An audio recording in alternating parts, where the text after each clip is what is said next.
I legit don't think any god there. Do you guys want me to do this for ranked? I could do it for ranked way easier instead of competitive because competitive is a whole nother world, man.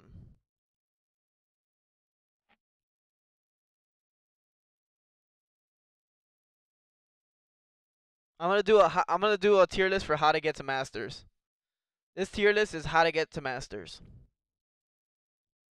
A lot of people ask me that question, yo, Chapo, how do you get to masters? So, how to get to masters tier list. Let's get it.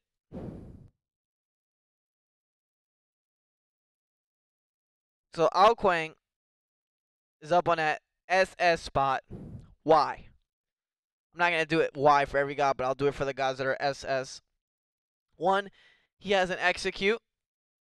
Yes, Achilles and Thanatos both have executes, but his execute stacks and his passive actually just makes him a late game character as well because it is one of the only passives that make him stronger as a character. Gives him lifesteal damage. I mean, the only two things you want on AO2. He is very hard to deal with lifesteal because his sustain in and out of the camps is very hard to communicate without comms and ranked. And you just, you see an AO, you go on, he goes on you, you poke him out of the fight, you think it's a good fight, and then he just goes to a backhand and he's back at 80% health, and then he's ready to one-shot anyone. His damage is very consistent, his damage is very explosive, and it can come at any time. That's the biggest thing about AO. The combos are different. Thanatos, you gotta juke the scythe. That's the most important part. You gotta juke the scythe. When you play a Willix, you can't get ulted.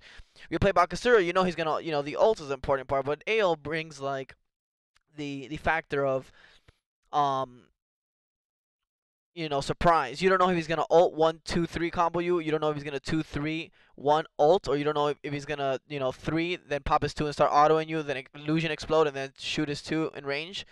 Um, there's very different ways to go about this, and so that's why I think AO's top for sure up there. SS Mercury on the top as well. Mind you, and when I say AO, all these good things about him that other characters don't have, he also power farms. Yo, thank you so much, Zyper. Thanks for, Xer, thanks so much for continuing your sub. Mercury is just another, with Golden Blade being added again. I mean, he's SS, he power farms. He doesn't need to actually even be in the camp to clear, and I think it's one of the biggest things. He juices, so in one bad rotation, um, from a jungler, you will lose the right side of your map. You will lose your whole side of the map in one bad rotation and be almost a level and a half down just from one rotation of the map, and that is just too much to gamble in a ranked game. And that's why I think Mercury just power farms and carries games. And then Mercury with items late game, you've seen it. You've seen it. One punch man. And you can build him different ways, and it all varies. And he's right now one of the strongest carries for sure in ranked, as well as I think SS. I think Bakkasur is actually up there. I think Bakkasur is very hard to deal with, and I think this is only jungle. This only goes for jungle. Why not solo? Why not? Um, why not wherever the hell you guys else want to put him? Just because in the jungle he's able to free roam and he doesn't have that constant pressure. And he's able just to clean up camps and leave. So like as a jungler, you want to pressure the camps, right? That's where you pressure. That's where you make them. You make a move happen. Imagine you're a Circuit player, or for example a Najal player. You're gonna try to go to those back camps and meet them there. If he autos the minions twice with Golden Blade, eats one and just leaves, there's nothing you can really do. You can't kill him. He's gonna go farm the other side of the map with the extra movement speed, and that's why I put some at the top as well. He power farms. Power farming is one of the most important things right now in ranked. It's one thing that you could always use to your advantage. Um, and that's what makes him SS. Unfortunately, I hate to put this character here, but it is what it is. I gotta keep it real with you with these tier lists. Um, where's this bullshit Loki character? All right, am I lit? Where's Loki? Loki missing? Okay. Him in solo lane, and it's only solo lane, not jungle, not mid, not ADC. You have to be a great solo laner player. And why is he SS? Because he's fucking cheese. That's the only reason. He is cheese. He's able to split up the map, and when you split up the map in a ranked game, where you only have VGSs, you can only say defend right lane 6 times before they shut you up. And in that time, you're fighting a team. You know, you're having a 45 team fight, and you want to win it, but you end up chasing this one guy, and Loki takes a Phoenix and threatens base. And that's just like, and a good Loki player can always split up the map, and that is hands down why Loki will always be SS because of the mechanic and the way he plays them. And I think there's one more character here that goes SS. Alright, thanks so much for the 26 months, man. Love you, bro. I'm gonna keep going. I'll thank you in a little bit. I just want to keep going with this tier list. Make sure I just stay on a flow. Morgan is the last god that I think is an SS tier for ranked. She is great in the mid lane. She is great in the solo lane. She is great in support. You can play her in all 3 roles and actually dominate ranked. Her ult is always a surprise factor, and surprise factor is huge in ranked because a lot of people like to want to quote unquote read what you're gonna do. So a lot of these gods, Willix, for example, Thor, very very straightforward. I'm gonna ult you, then I'm gonna double tap, then I'm gonna spin, or vice versa. And she right now is great in the mid lane. She creates ton of pressure. Support, she creates pressure. Solo, she has pressure as well, and she's very hard to kill. And as an Invis character, it makes it even twice as hard, especially with people not warding as much. She will help you get to Masters 100%. And so now as we go for S+, I think Naja goes right on that S+. Actually, I don't know if I would take her to S+ yet. Let me just re-look at these characters for ranked. I think I put Ravana in S+. I think Ravana for sure is a very strong kit all around. He's very good at baiting abilities. That makes him really tough. You can pick him in almost any slot. In a top 2 pick scenario, your ranked player, you're gonna pick your jungler in the top 2 scenario. Ravana is just great because he does everything you need. He clears camps. He has a great team fight. He has good CC, and he is very very hard to kill. And that's a problem. You bait 2 ultimates by diving the backline, and you almost just literally won the team fight for your team. And that's why you put him in the S+. He has pressure, and his kit is just so intricate when it comes to the small things about the immunity and and the damage reduction and the damage amplification. So those are the important things. Just go one time in order. You're right. I should just go by the gods. Achilles, I think I put Achilles in an A spot.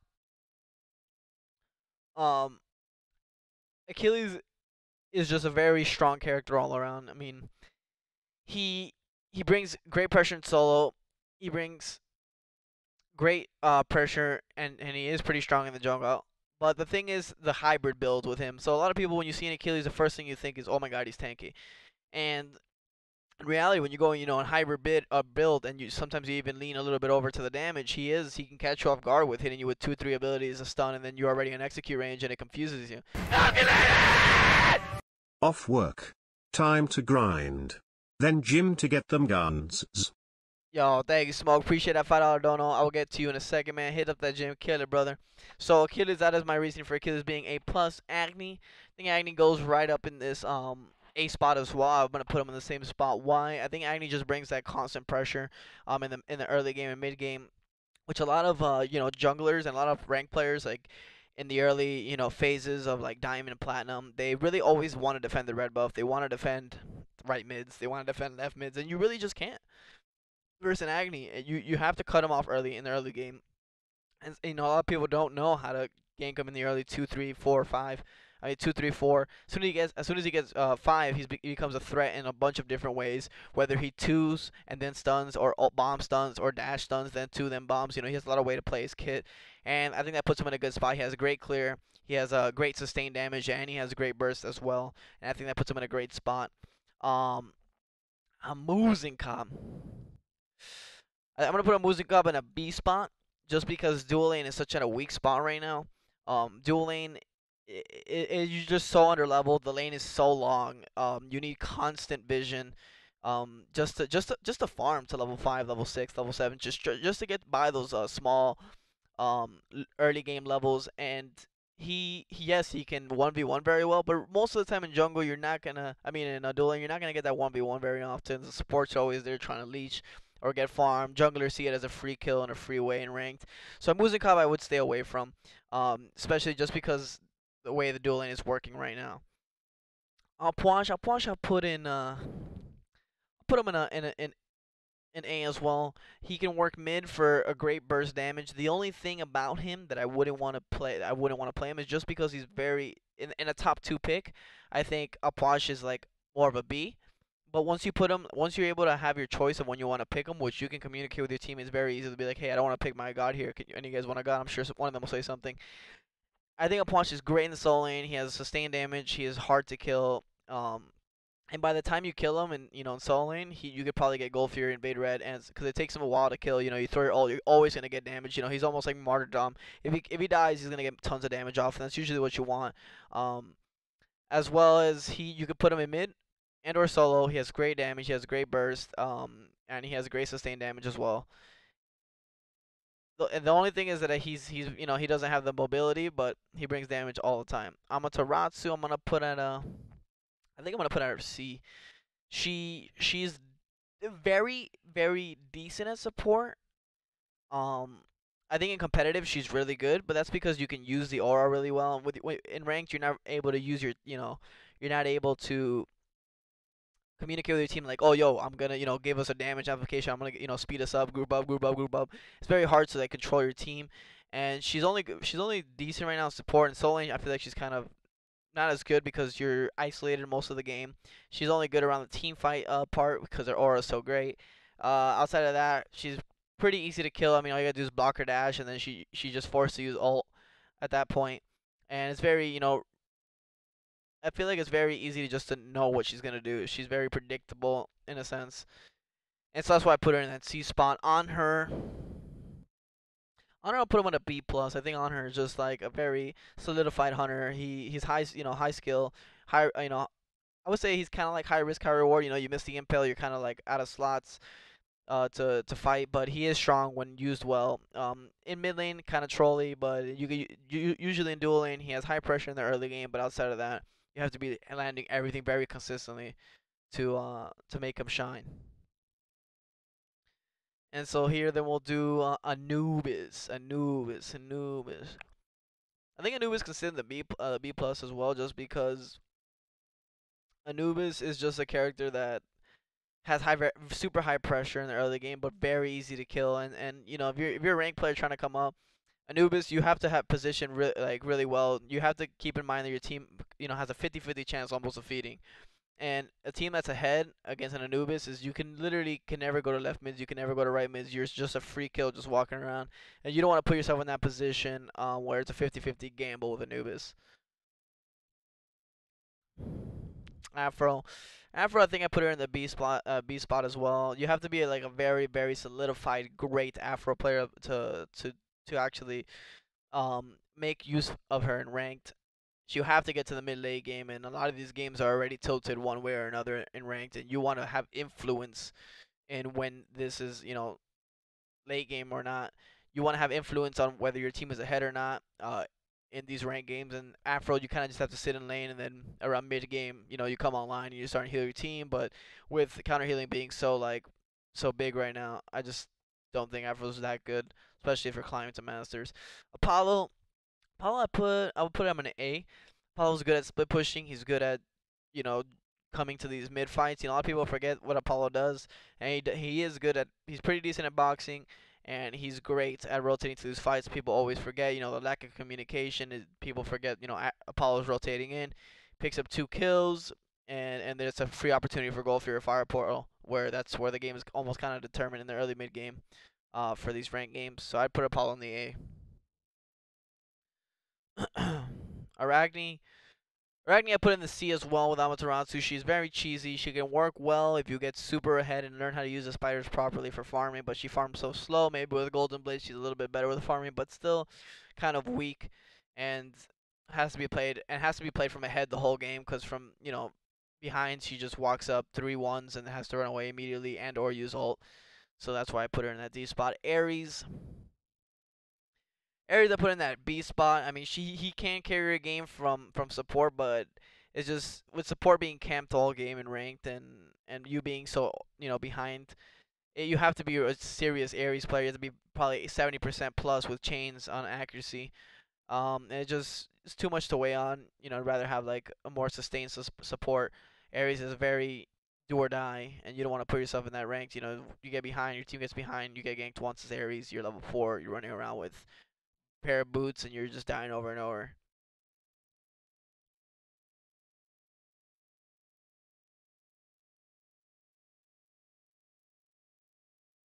Chapo on that pre-workout. Well, for ranked, I would say Apollo's over on her. Artemis, I think Artemis can carry games. I think she's in a B spot as well. I think she could carry games, but she's just like I said, she's so immobile. You have to get ahead in the dual lane, and getting ahead dual lane just doesn't seem as good. A 1v1 a jungler is gonna kill you, and that's the fight you're gonna take. He beats your ult, and you're pretty much dead.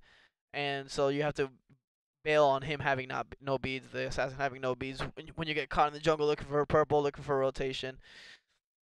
But she can carry games from ahead. But like I said, you don't want to play these characters that need to be ahead to prevail. Arshio, I'd put Arshio on a S plus. Very hard to deal with. She pressures every lane she goes in. People are not good at counting her cooldowns because she has so many abilities. She's very annoying. You could throw her support, you could throw her solo, and she will cause havoc in your team. Um, she has sustain, she has CC, she has cripple. I think she's just all around such a great character for ranked, um, and very hard to deal with. I think Athena right up there, S tier for rank support. She is so good. She is all over the map. And one of the biggest things that I have to tell you guys is that the lack of communication in ranks is really important. You only being able to VGS 6 times. How do you say enemy incoming 3 times and your solo laner is supposed to know that she's about to get Bellona ulted into Athena ult, and you just can't counter that. And then her being all over the map in the early game with a lagging Emir or lagging whatever Kuzembo, lagging Sobek, running around middle trying to make counter plays. Athena kind of forces you to gank a lane because she's all over the map, and then you're forced to make a bad play. You never really want to force plays like that. You want to force the plays that are calculated. You want to invade a red with 3 or 4 of your members, but when your solo lane is dying, he's losing his blue, you kind of forced to make a play, and that's what happens in a lot of these ranked games.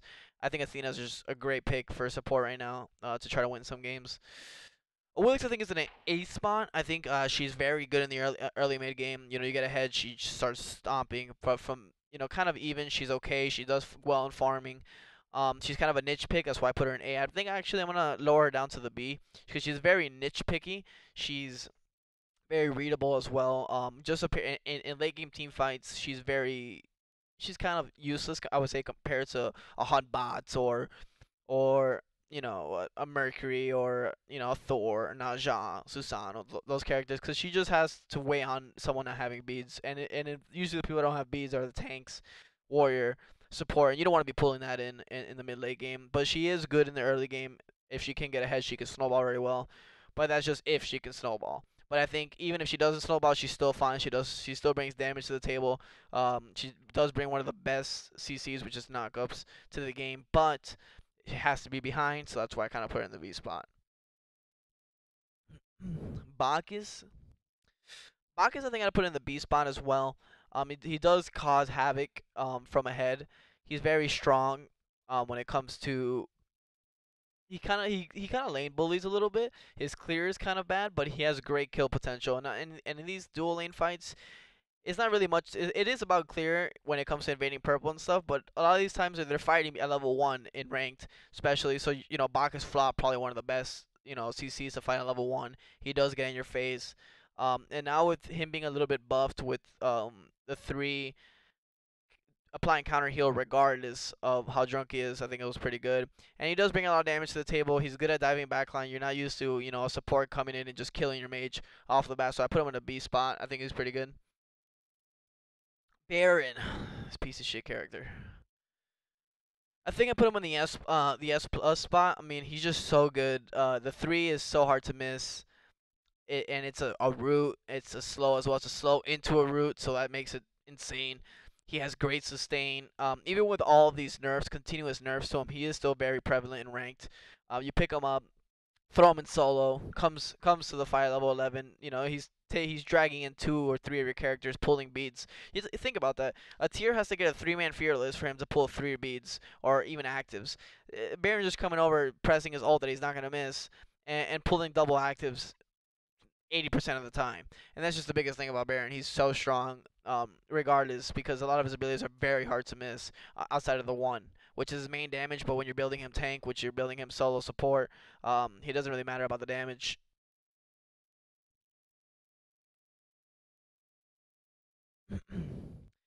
Bastet, I would say is D.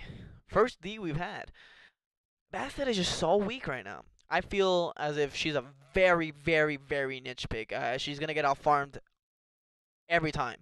She gets out farmed because her kit is very long, but she's so good into that mid late game, with just bringing damage. But the thing is that every mage is ahead nowadays because obviously the mid lane being so spread out. You know, you have red, you have in red, you have back camps, you could have full waves to yourself. You have mid camps, and it's just that every mage just insta clears the cats every time. You're not high enough level to actually make use of those cats. You throw them down, they get insta cleared by one clearing ability from the mage, and she just doesn't seem as strong. She doesn't have CC. Everything is just slows, and with Heavenly being as good as it is, it's just every time Bastet ganks, it's just boom, Heavenly gank is over, counter to gank. Compared to like, for example, Najas or K, it doesn't matter if you're Heavenly, she can catch up, she can CC you, can kill you, and with dual lane being the best part for or the best place to gank from behind or even, it's just that the Bastet doesn't bring that to the table, doesn't bring that pressure, and her cooldowns are very long to farm. She kind of like starts to prevail once like a transcendence or like a 2 or 3 item spike because she scales very well, and it doesn't, you're not pressuring the game at all compared to the other junglers. And I used to love Besta too a lot. Bellona. I put Bellona in an A spot. She's always been very strong, especially with his new Berserker shield. She makes her a little bit stronger. She's kind of tough to kill. She can't pressure backcamp. She can't pressure the jungler in the early mid game and give him some trouble with rotating to these fights. Bellona will always bring that dive backline feels, and the mage is always running away because he has so many ways to catch up. The movement speed, the ult, the slow, the bludgeon hitting for so much. Bologna will always be in that, nice middle of the pack unless, she gets buffs or obviously nerfed to the ground, but I doubt they'll do that. Cabrakan I put in a B spot as well. Actually, I'm gonna put him in a B, just flat B. He can be strong. I think right now, just in the support role, in the solo lane is very sketchy. You have to play against the right comp. You need someone that can't stop your tremble. Because if now you're just wanting the guy, then you're twoing, and then your early game is kind of messed up because you don't have enough mana. You can get killed very easily.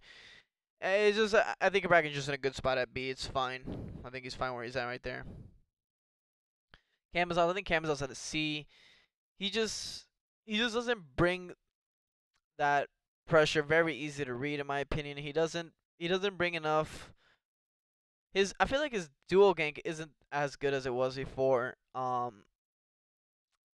He can be good, but it's just like the right now, like CC prevails in these dual lanes with him having Heavenly. I feel like popping Heavenly and just running away from a Camazos is very easy. It comes down all the time. It's up almost every gank. Um, and it's just, I don't know. Camazos doesn't seem as strong as he was, a couple months ago. At least for ranked.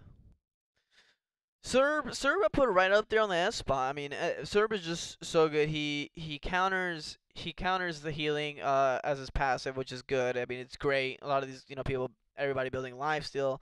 Assassin usually sometimes has lifesteal. At least the best junglers right now usually use camps and just come to the fights and then come out, sustain, come back in, and they have good in and out. And Serb's ult is great. He's always going to pull actives. If not, it's going to put you completely out of position. His slow, you can't miss. It does tons of damage, shreds protections. I think you put him solo support, he's always in a great spot. Cernos a first A+.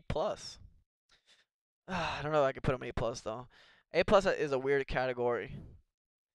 I put him actually just in an A. I think Cernos is pretty good right now with his level 1 clear being upped. He's still pretty easy to kill.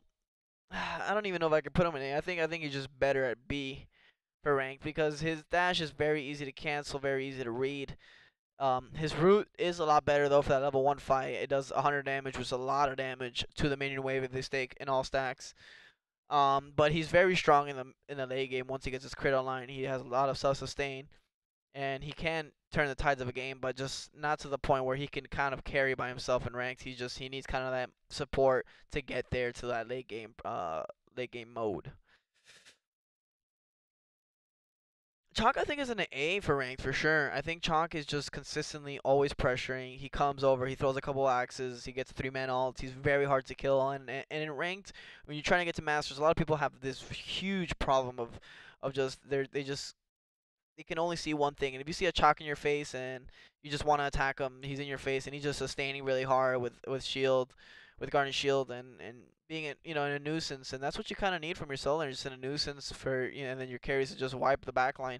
And I think Chalk does that really well, and he pressures really well. I think he's really good. I think a lot of people don't pick Chalk, and I think he just kind of almost wins every solo lane. Chunga, I think Chunga is an A as well. I mean, I think I'm gonna put her a B. I think she's super good, and people undervalue her heal a lot. She's does the damage. She has CC, and she's very hard to kill. The thing is that her early game is very very susceptible to ganks. You know to bait the two. Once you bait the two, you can kill her. But I think she has a good chance of getting to that mid game, at least on a good stride, because she is kind of hard to kill for a mage. And when she does get in that good stride and just throws out a couple heals, I think sustain is really annoying in these ranked games where, you're like, oh, what the fuck? I thought we poked them out. I thought we won this fight. That's what we're gonna do, Gold Fury. But you come back and they're almost, all 80% healthy to fight. I think Chang'e just undermined because of that. Chernbog. I think Chernbog is an S. I think I'll put Chernbog in S. Yeah, for sure S. I would put him in the S plus, but he is. I think I throw him in the S plus. Yeah, I think he deserves an S plus. I mean, just the ult is just too good. Um, yes, he does well in lane. He is very hard to kill for sure in a gank. He has two outs that are actually insane. His two outs are invulnerable. Like he's literally invulnerable into the wall. It's a dash, then he gets a second dash, and then he has an ult that he could literally get up and just leave the lane, just run away, just go to another lane. Yes, he might have a chance of dying when he leaves the lane, but it's very hard to kill. As a jungler myself, ganking a dual lane, and he can rotate. I mean, you put him in mid, and if he dominates, he's gonna be rotating to that dual lane nonstop with level 11 compared to a level 7 or 8, hunter, and you can't deal with it. You try to counter invade and you get backhands and they're already on Gold Fury, and that's just a problem with Chernbog. He's so good with those rotations. He also gives vision with that ult, um, letting you read the map and can give you 3 seconds of what you're gonna do in those late game scenarios. As also he could back and come right back into the fight, and not only come back into the fight, but everybody's slowed. Everybody is shown on the map. It's just such a great ultimate for these ranked games. I think he's actually very very good. Chiron. I think Chiron is actually could sit in that A plus spot. I mean, he is a lot stronger right now. I think he's very undervalued. Not a lot of people pick him up. The only thing is his dash is a little bit readable, but it's actually very not against a good Chiron player. I mean, he could knock you back 7 out of 10 times, regardless of you knowing it's coming. And the cleanse has just got so much better. He has tons of pressure in the middle lane. A lot of people just don't pick him. I don't know why, but I think he's great. If you throw him in the mid lane, you grab a Transcendence, you're pressuring everything. You could pressure any lane at that point. You're doing tons of damage. You grab the Crusher, and your spike is huge. Whereas to other hunters, for example, like an Anhur, you get Crusher, you're like, oh, you're pretty strong. But Chiron, you can't miss the two. The one is pretty damn hard to miss. It's a huge one. The all big arrows, and the three even does damage. You can apply Crusher as well. I just think he's in a great spot. A lot of people don't pick him. I don't see why. Chronos.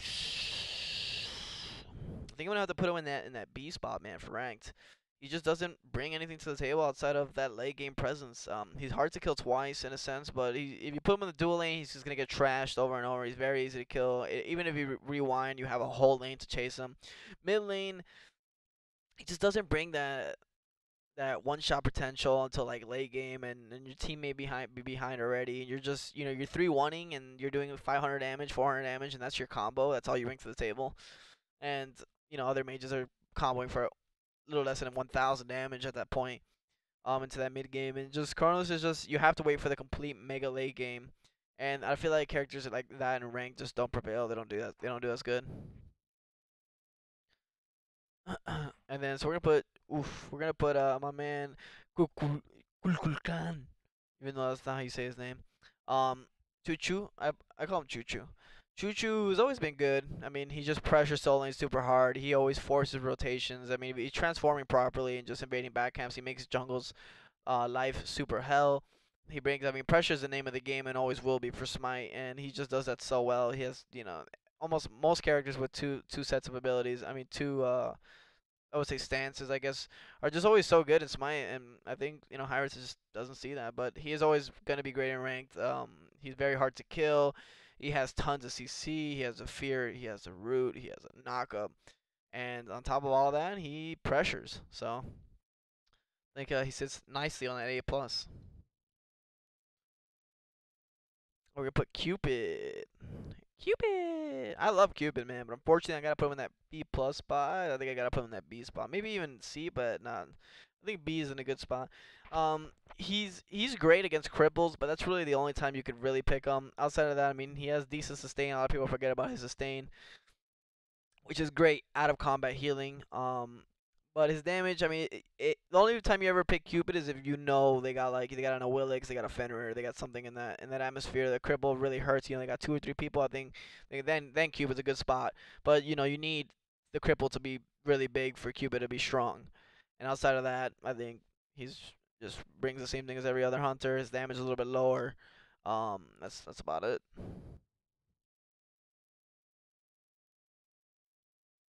Da G. We haven't seen Da G in a while, but I think I gotta put Da G in that B+. She's very strong. She pulls beads very easy. I mean, we haven't seen her in SPL for a little bit. We haven't seen her as often. But she always brings that beads blowing.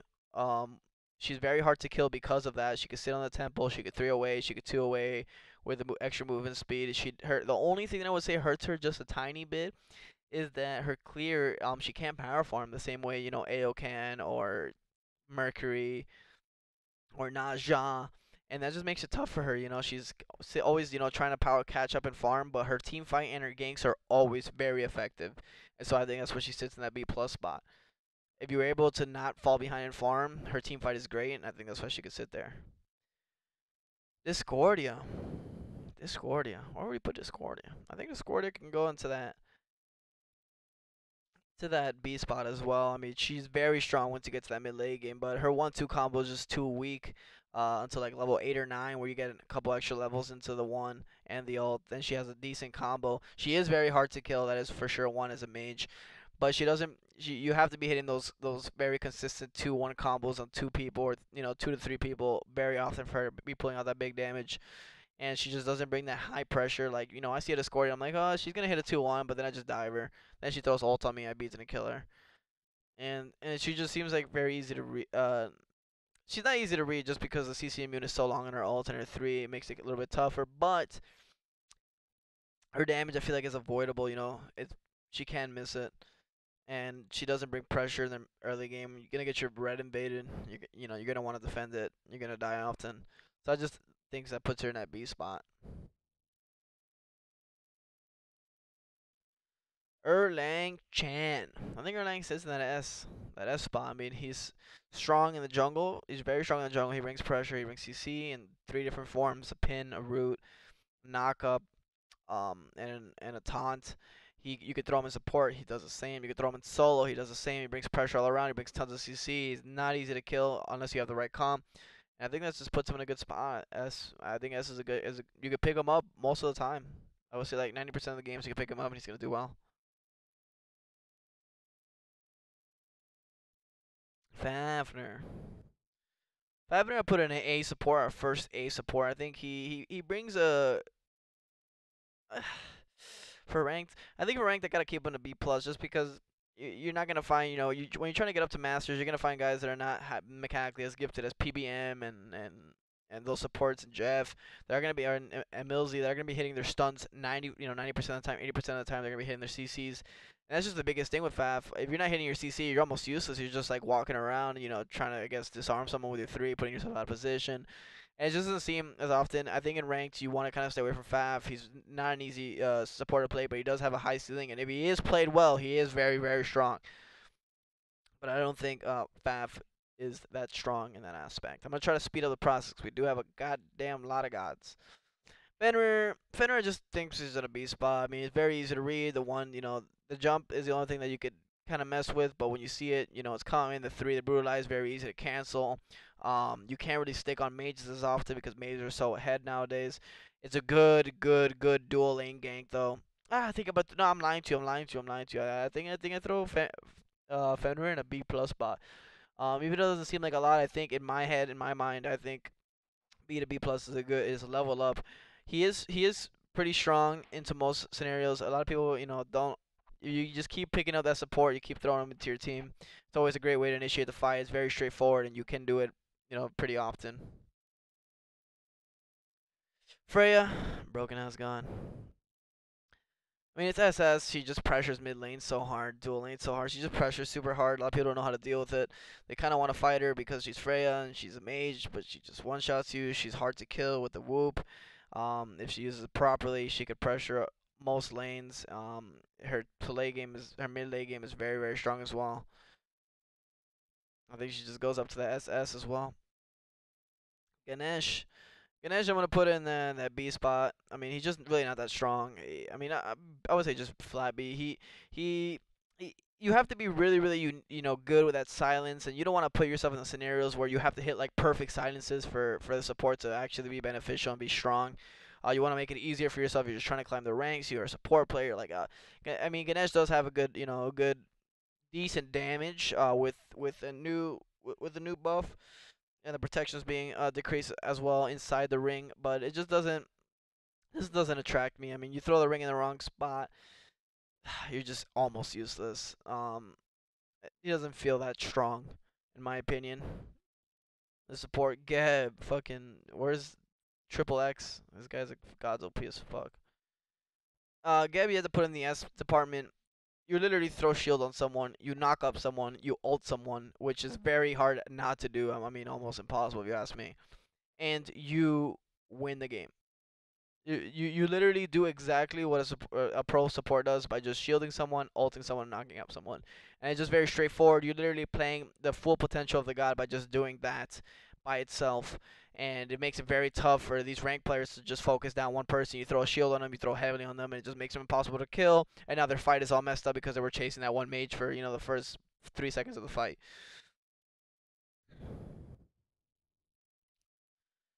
And boom, boom, boom, Guan Yu. I think Guan Yu we put in that B plus spot. I mean, his sustain is amazing. I think I'm gonna put him in the B spot actually. His sustain is amazing. People forget about how good his sustain is out of the fight and in the fight. Counter healing is very strong. Everybody building brawlers, mages building counter healing. Pestilence is becoming an easy item to get. It's efficient in every aspect of the item. I think just Guan Yu just sits right here in the A. I mean, just because I think because his healing is so good and he's very hard to kill and very annoying. He's disruptive in the backline. It can do a lot from the support role and solo role. Solo role, the only thing is he can be ganked. Pretty. If you take away his blue, he is very very hard to play with. Play as. But outside of that, I think he's very strong.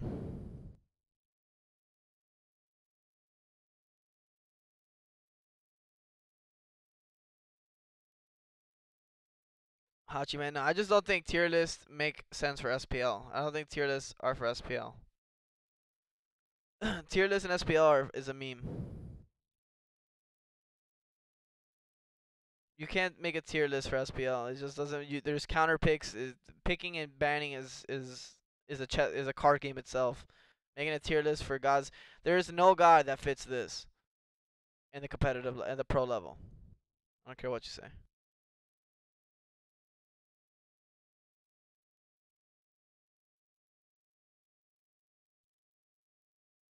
What character did I just have that I threw everywhere? Oh, Hachi Man. Hachi Man. I throw it in the B, just B. Um, you could throw in the B plus. You could throw in the B plus. I mean, he's hard to kill in lane. He could ult down the lane, makes it kind of tough for him for it to die. He does have good damage. He has good sustained damage. He has good poke in the early mid game. He can box most hunters in the dual lane. He can. I think he's a very all around great hunter. Solidified. This chat feels tense. Yeah, that's usually what happens when you do tier lists. People don't agree and they want to express their opinion, but they don't know how to be humans and stay like, hey yo, this is what I think. So they're like, oh, you're wrong. They want to really make sure they tell you exactly what they want to say and be. Some people don't know how to be humans. They just dicks about it, but can't control anyone. You can try. You can only try your best. I haven't even been reading chat to be honest, but Hades. Where you throw Hades? Hades right on that D spot. Very easy to read. With the one ult, you have to be super ahead, and his strongest part is the bomb, the 2-3 bomb, being really annoying in the early mid game with Bancrofts, and it just seems like everyone is super. It's just easy. It's just easy to read that he's gonna come in and ult, get away from it. You kill him during the ult. Mage is ahead. Mages blow him up. And with mages being ahead all the time, I feel like it lowers certain picks from being prevalent.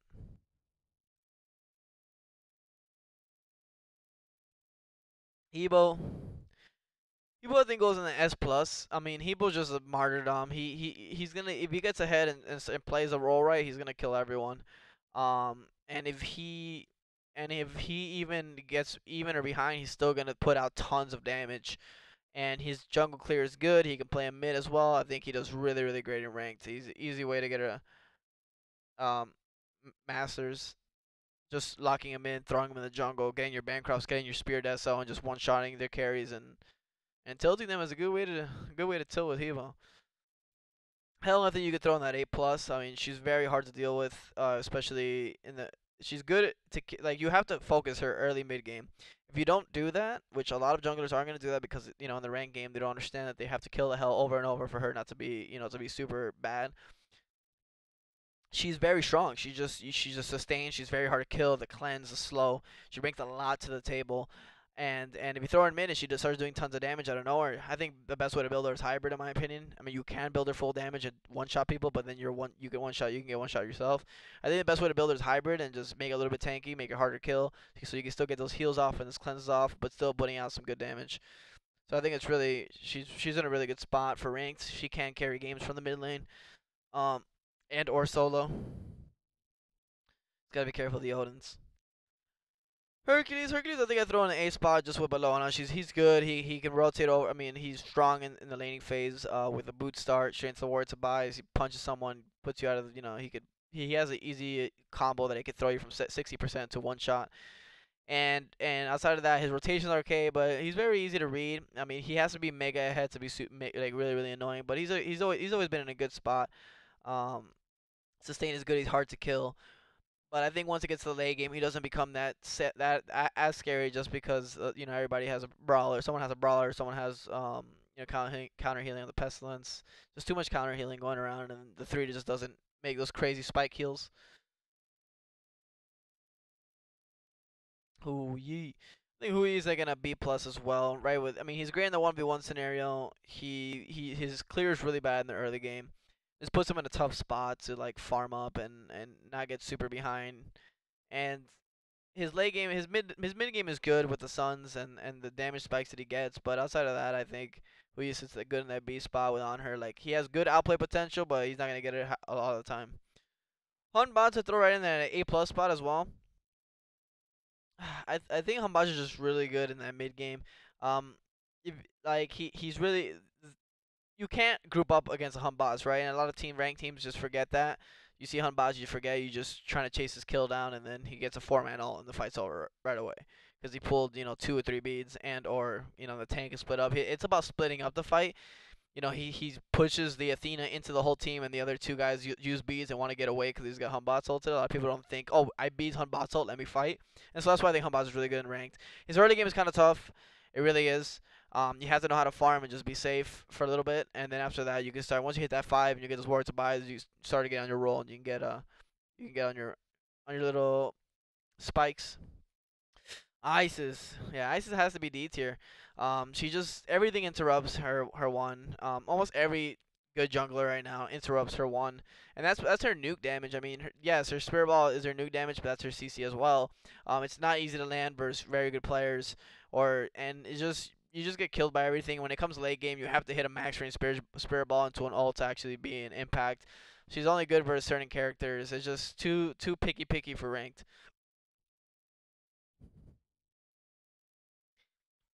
Izanami has to throw in that B spot as well. She just brings pressure early game. I mean, she kind of is good at split pushing. I think I might have to throw her the B plus just because how prevalent ranked is. I mean, split pushing isn't ranked.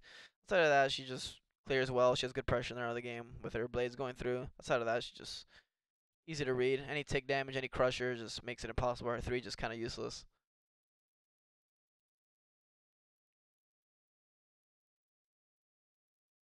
Janice, I'm gonna throw in that B plus spot as well. I mean, he's good. He just doesn't have that one shot potential. He does power farm, but when you do power farm as Janice, you're taking farm away from your team. And what does Janice really do with that? He doesn't one shot. He's very easy to miss his spells. Whether it doesn't matter how good of a diamond player you are, you're gonna miss some spells. You're not gonna hit that 3 ult 2 combo every time. As soon as you miss that 3 ult 2 combo, you're just like standing there like, what the fuck do I do next? You're gonna throw a port out and then get picked. It's just too iffy to be anything higher than a B plus. Even though I love Janice, Janice my dog. I think Jingwei is an A. I mean, Jingwei is just super safe in lane. She farms, she gets to the late game, she pops her 2, and she does massive damage in the mid game. She's very hard to gank, um especially against most of these junglers. She has to be one shot right away, and as a Jingwei, you could make time, throw the one onto you, 3 away, and then use your ult if necessary. Kali, I'd throw in that B spot, maybe even lower, C or B.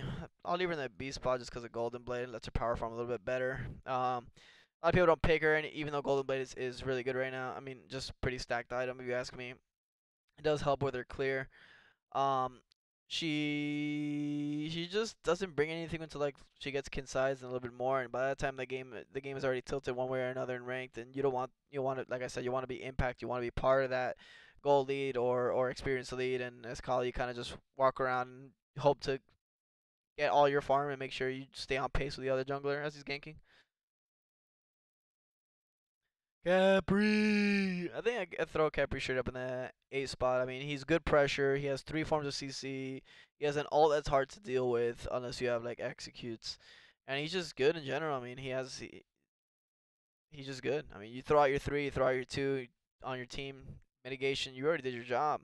You already did more than an Aries, than a Kraken using 3. I think Capri's in a good spot. He's good in laning phase as well.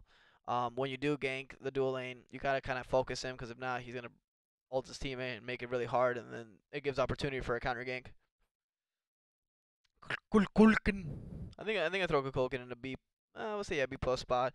He's like one, or if you hit the ult, if you hit like a 2-man ult, the fight's over. If you don't hit the ult, you're kind of, I mean, you're not useless. The Tornado's so strong with the 1. I think he's good in lane. He's good zone around the map the way it looks like right now.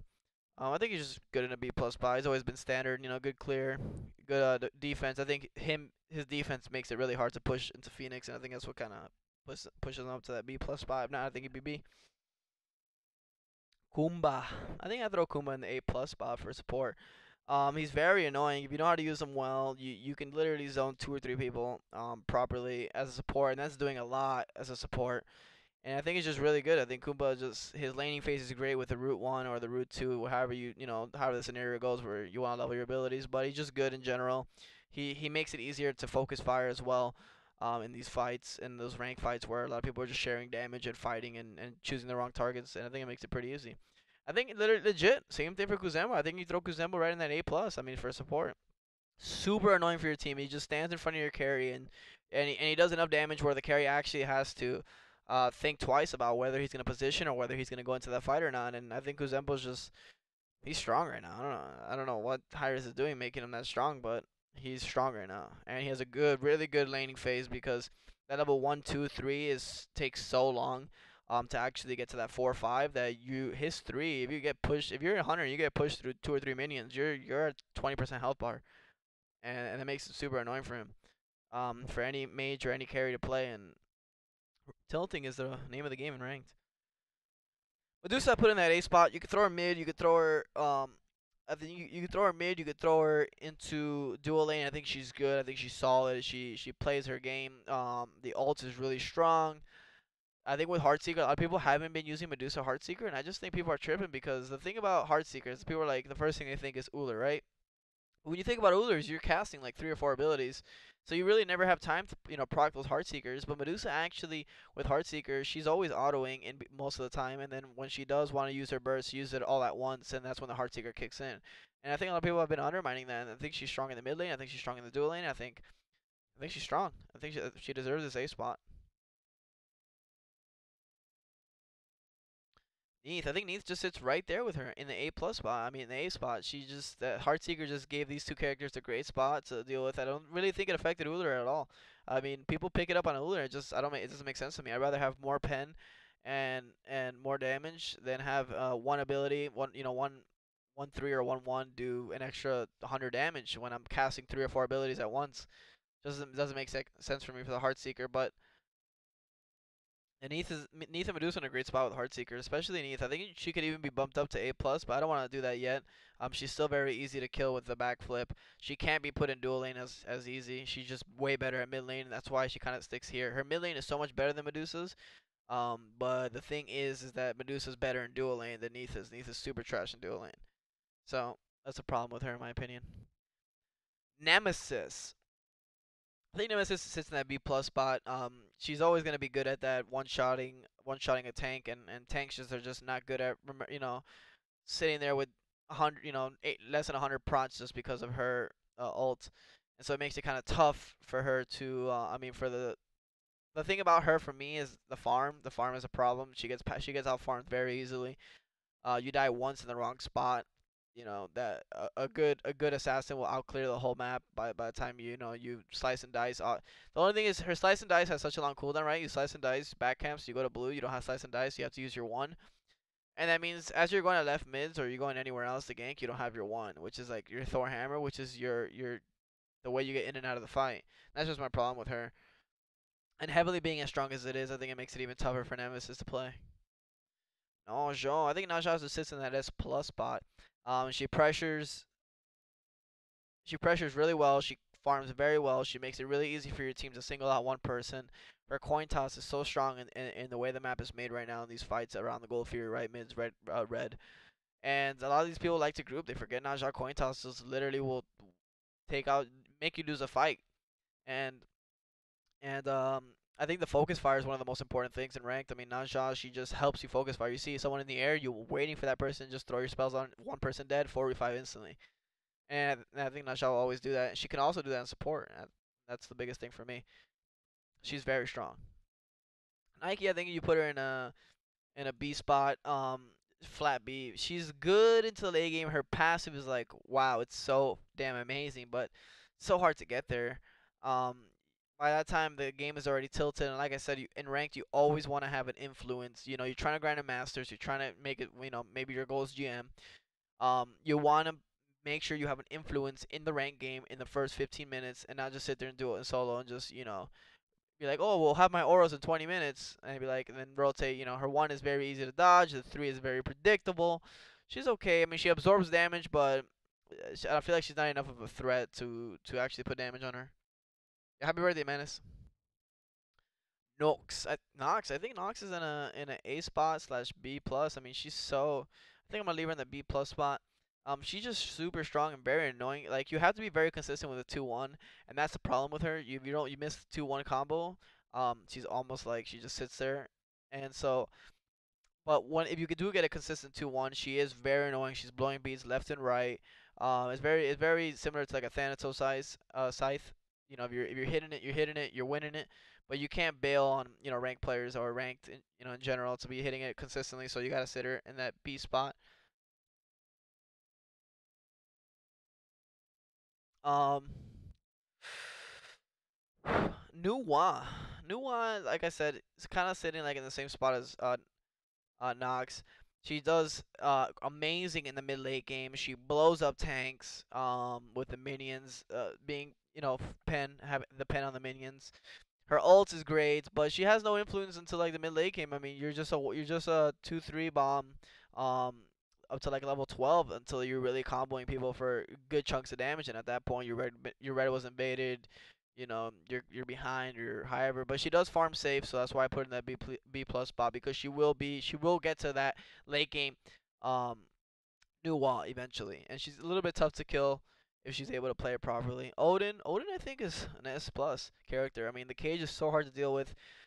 Even regardless of the cage not being effective against the comp you're against, his bird bomb until 1-2-3 is very annoying. The pressure is there. He can rotate and always cause and always influence the fight. I think he's one of the better solo laners right now in ranked for sure, and I think that puts him at that S spot. I think Osiris, I put him in that.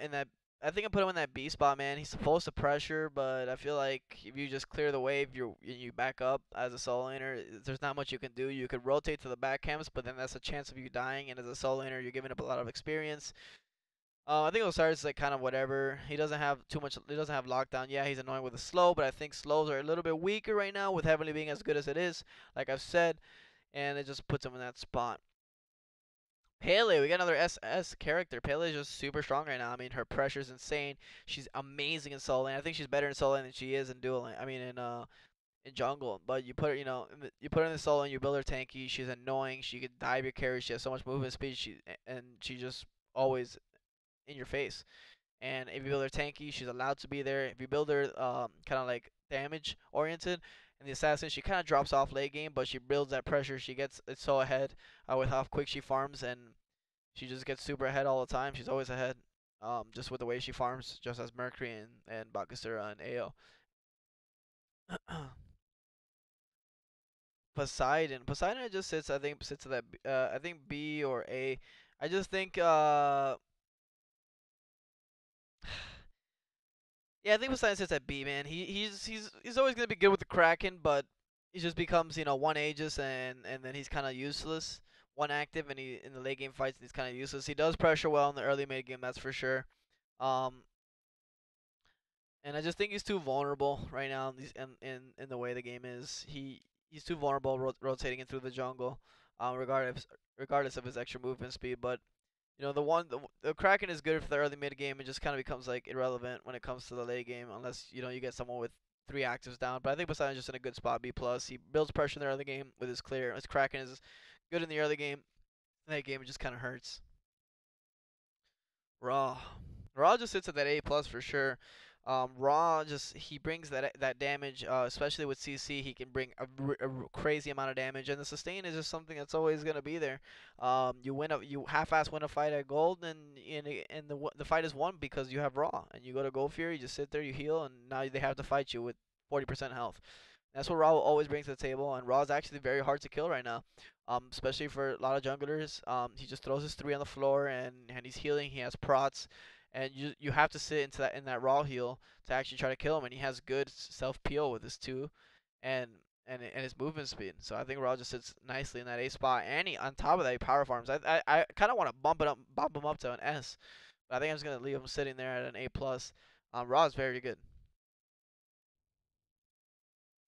Rajan. I think Rajan's an A character.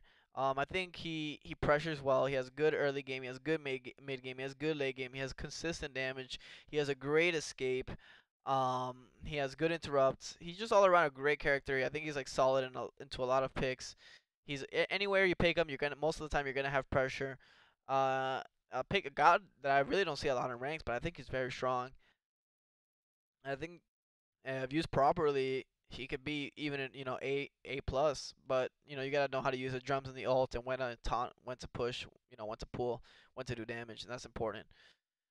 Ramaa, I think Rama's an S plus. I mean, interesting, right? Another hunter that's gonna sit up there with Chernbog. I think Ramaa brings exactly what you need to a duel lane. He brings the pressure early game. He is hard to kill. when it comes to a gank. It's gonna take time, and that allows for a rotation or for you to be counter farmed even worse, losing your speed, losing your backs. His late game is insane. His snipes not having to be completely into the fight and half-ass mid-rotating almost gives him kind of like a global feel, even like an Apollo feel, and that's why he's just allowed to sit there in that S plus. He's a very strong character right now. Probably one of the better hunters, if not the best. Ratatasker, interesting, huh? An S. I think Ratatasker's an S because he is just his kid is just so straightforward, right? You're not gonna miss on his kid too often. He brings tons of pressure to any lane. He can gank duo, he can gank solo, he can gank mid, and that's at any point. His early game is great because of the way his passive works with buying out of base and getting his early boots and having 40 plus damage. I'm not sure if it's 40 or 50, but 50 plus 50 damage at I don't know what 6 minutes in the early game, and then having an ult that's global like that, it just brings so much pressure. His mid game is great. If you build him hybrid, his late game is still great. He does damage. He's annoying. He has CC. He has a slow. He has prot reduction. Just very strong character all around, and he's very easy to play to a good level. Scylla, I think, sits in that A spot. She can clear very safely. She can throw out her abilities. She's a safe mage, and I think it's one of the important things right now for whether a mage is good or not. I think if it's pressure, I think it's what you can do in the mid game to help your team win the game, because the mage is everything in the early mid game right now. With that extra farm that you get, you always sitting on red buff, and so just always just kills it. she she she the only thing is that you gotta be landing her root, you gotta be landing that ult, you gotta be landing that crush, but with certain setup, once you throw out one crush that hits two or three people, I mean, you won the fight. And that's the important thing about Scylla. She pulls actives very easy. She's very safe. The Sikkim is probably one of the best abilities to get one of the best escapes for a mage, very easily. And that's why she just sits there nice in the A. She's always gonna get to that late game because she can farm safely. And when she comes to that late game, she's probably one of the best mages, or if not the best. Serket 100% sits in that A spot. Actually, I'm gonna set her up in that S spot. She's very strong always. Because percent damage, meaning you could build her hybrid. She has good CC. She has an ult that's true damage, so it's percent damage plus true damage, meaning you could build her hybrid, but you could still one shot with pen. And she's almost good into every comp. There's like very few characters that counter her. I mean, you could say quote unquote a Willix because you could pull her, but in reality, if when you fight a Serket as in a Willix, it's whoever catches the person first and whoever's ahead, quote unquote two situational to say. So there's really very little counters. She clears the jungle very well, and she's in and out of fights very well as well. She's very slippery, so I think that puts her in a great spot. Scotty, goddamn, I hate this character. But I'm not gonna be biased. She's a B. She's too easy to kill in my opinion. When you gank dual lane, even though with her ice, it doesn't cover enough of the dual lane. She can be ran down. She still does what she does. She split pushes well. She can split push well. She does a lot of damage with a pen build, but outside of that, she doesn't bring too much to the table. So she'll sit at that B spot. Honestly, kind of want to throw her in just flat B, not B plus. But actually, I'm gonna throw her in that B spot. I think she's sitting in that B spot. She's just too easy to kill. She needs too much farm to get online. She needs like 2 or 3 pen items to start hitting hard, and start being annoying with her three and being an ability base ADC. I think Sobek's interesting because I think Sobek is an A support, which sits right next to Khepri. He disrupts the fight. His damage is very easy to hit. The only thing about Sobek, though, as a support, is one thing that I could try to help you guys out is watch when you plug. You barely ever need a plug to initiate unless you're ahead. All you gotta do is just just peel, get the poke out, get your and then just ult if you see a chance to kill, and you could easily always get actives. You don't ever have to use your plug, or rarely have to use your plug to actually initiate, which people are always misinterpret and just start plucking away once they see anyone, and that just puts you always out of position. But yeah, I mean, Sobek's always in a good spot. He can support well in any role. He's hard to kill. He has a moving emural if you think about it, and he has sustain, which a lot of some guardians don't right now. Um, he's just very strong. Soul. Soul can be put in that A spot. If used properly, I mean, she has a lot of strengths. She's hard to kill. One, with her disapparate. Two, she has great pressure in the early game with her passive. Three, she has great objective damage. Um, and yeah, I think that's just easy. That's all you gotta say to keep her at A. She's just great objective damage, great early game, great late game as well, depending on how you build her. And her disapparate makes her hard to kill. I mean, what else do you want from a mage? And you could throw her hunter duo, or you could throw her mid, and I think they're both very strong. Obviously mid being just a stronger role, she shines better. But in duo, she does well because she's very hard to kill in the duel, and she can disapparate halfway up the lane, and you have to to the to the tower line to try to kill her. Wukong I throw right in that A spot as well. He's very annoying. He has great rotations. So like his early game is kind of like a little bit weak versus Osiris versus Bellona, the cleave damage. But once you hit that level 11, 12 spike, 13, with Wukong, you're just rotating. You're clearing the wave 1, 2, and then you're bird forming straight mid, and there's a Bellona trying to catch up with you, but she has no way to get to those fight as fast. And you come as a level 14 Wukong, and you're chasing down a level 11 Poseidon, level 12 Poseidon, and you're being annoying in these fights. He's very hard to kill as well with his ult. He has a slow. He has two different forms of interrupt. He has CC. He has knockup, and his knockup can knock up 3 or 4. So he's all around a great character right now, I think. And he's hard to kill in solo, and that's an important part of it. I mean, when you're trying to camp solo with Circuit, Wukong's gonna make your life hard, and that's goes for a lot of junglers right now. Susano. I think Susano sits in an A spot as well. He's very strong when it comes to picking people off. He has good in and out. I think in and out is very important for a jungler right now. And he will always have this very hard to kill feel where you just see him and you don't know if he has 2 dashes up, or you don't know if he has his ult up, and it can slow you in it and or knock you up. He always just has that consistent damage. I feel like his damage is very easy to get off with his one. You don't really have to auto cancel to get a lot of damage off. Obviously, if you can auto cancel, even better for you. You're doing tons of damage as well. So that's an important factor. I think Sylvanas, even though I'm a lover of Sylvanas, I am a really lover of Sylvanas. You got to be ahead with Sylvanas, right? With Sylvanas, you want to pressure, dual lane. You want to keep, you want to keep that lane pressure. But the thing is, Sylvanas, even when you do keep the lane pressure, you're very vulnerable to a gank into the early mid game, and then when you rotate to these fights, you got to be careful your position as a support. You can't really stand in front of people until you get a couple items online, and that's that kind of sucks as a support. But if you do happen to stay even and or get ahead with Sylvanas, he does bring a lot to the table with the pools, the CC, the knockups, the heals. He has a very strong character. Went ahead, and that's the problem in ranked. You can't bail on being ahead, so that's my problem with Sylvanas.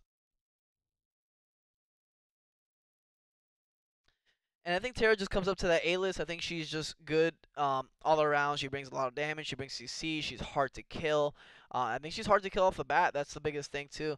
Um, she and her heals are really something people just forget about. She's very good. It's very good sustain between her ult and her three, and you can play her very diverse. Whether you're gonna go in very hard or you're gonna peel very hard with the root, or drop your three in the back, or you're gonna heal, or you're gonna clap, or you're gonna use it for damage. Or you're gonna slow with your autos. Is that why you dropped it back there? You never know what you're gonna do with her. So I think she puts it in a good spot. She's good in the dual lane. She's good at keeping her. She's good at pressuring the lane, and she's good at keeping her hunter alive. She's good at peeling. She's good at diving. She could do both. I think it puts her in a really good spot. I think Terra's really really good support right now. Thanatos.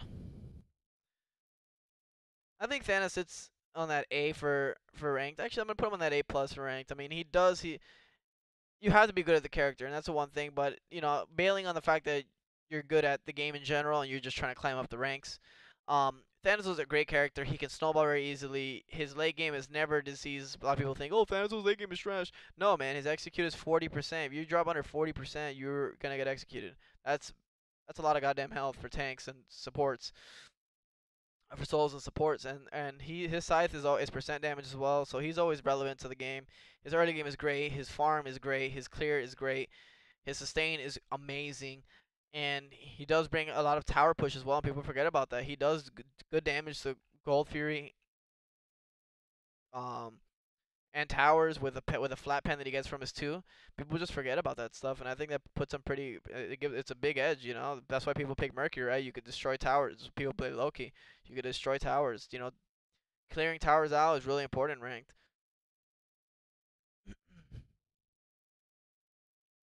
Thor. I think Thor sits in an A spot. I think he's just good all around. He's always gonna be strong in the sense of CC in the CC department. Into the back into a comp that he's not good against. I mean, yeah, he's gonna prevail, but it's almost any character. I mean, not prevail, but just look kind of shitty.